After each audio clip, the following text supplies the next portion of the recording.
Just going to repeat what everyone keeps saying, and thank you, and thank you. Thank all of you for coming. This is a momentous, historic day. We are building the community that is going to change this law. It may not happen today, but it is going to happen. We need to keep the faith. We need to keep believing in this, because we all know that cannabis works. We all see it work. We all feel it work. Whether you are a patient, a carer, a friend or a family, we all see it work every single day. And we cannot let people in this building dictate what it is right or is wrong for us to do. It is our body, our bodies, our choice. This is a huge, huge event. I'm really excited to be here today. Again, just so thankful for everybody that has come. I'll tell you a little bit about why I'm here. I'm here today because in 2010, my life got changed forever. I was diagnosed with multiple sclerosis, so it came as a bit of a shock. I was very active. I used to be in a band. I used to do loads of stuff, like I run around at shows and all that kind of thing, and I can't do any of it anymore.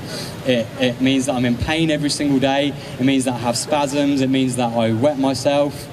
It's horrible. It's absolutely awful. And I found something that helps. I found something that makes my life better, and that something is cannabis.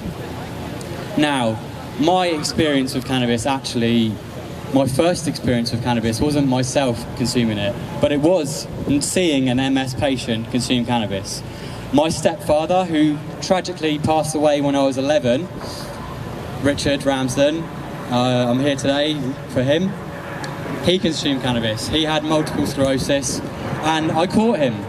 He didn't want to let me see him consuming cannabis. He tried to keep it away from me, but as a child, I caught him, and I said to him, "What are you doing? That's bad. Smoke is bad. You're ill. Don't smoke." And he was like, "No, Clark.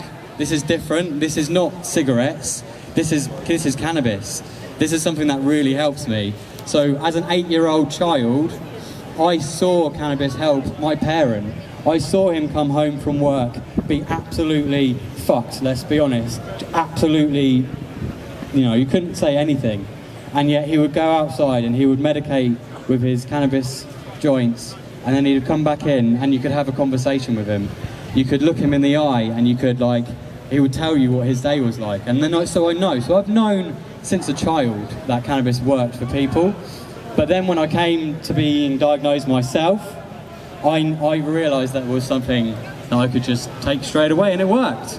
It worked. My pain is reduced, my spasms are reduced, I don't wet myself, I don't shit myself, I can walk further, I can talk, I can stand here right now. I would not be here right now if I had not medicated with cannabis today.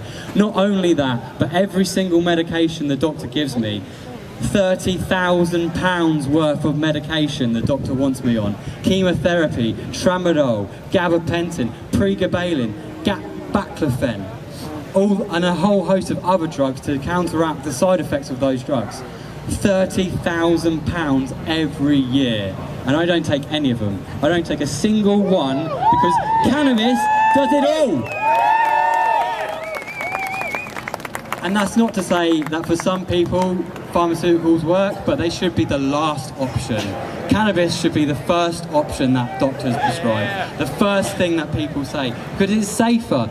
It's so much safer than any of the other alternatives. It is a mockery, it is a farce that we are here today. It's ridiculous. We shouldn't have to be here. We should not have to be here, but we are. And we'll keep coming back, and we'll keep coming back, and we'll keep coming back until the people in that building hear us, until they listen to us, until they change this law so that everybody in this country can have legal access to cannabis as a medicine and for any other purpose that they so wish, because this fight is going to go on and on and on. This is just the first step. This is just the first step. So thank you all for coming. I appreciate all of your help. I appreciate all of your support. I especially appreciate that those of you who have come up to me and told me a little bit about themselves and how cannabis has helped them as well. Please keep telling me. Please keep telling everybody. Tell everybody you know that you were here today. And let's get this law changed, because it's about time. I can't believe it that it hasn't changed yet. It's about time. So thank you very much for coming. I'm going to stop now, but thank you.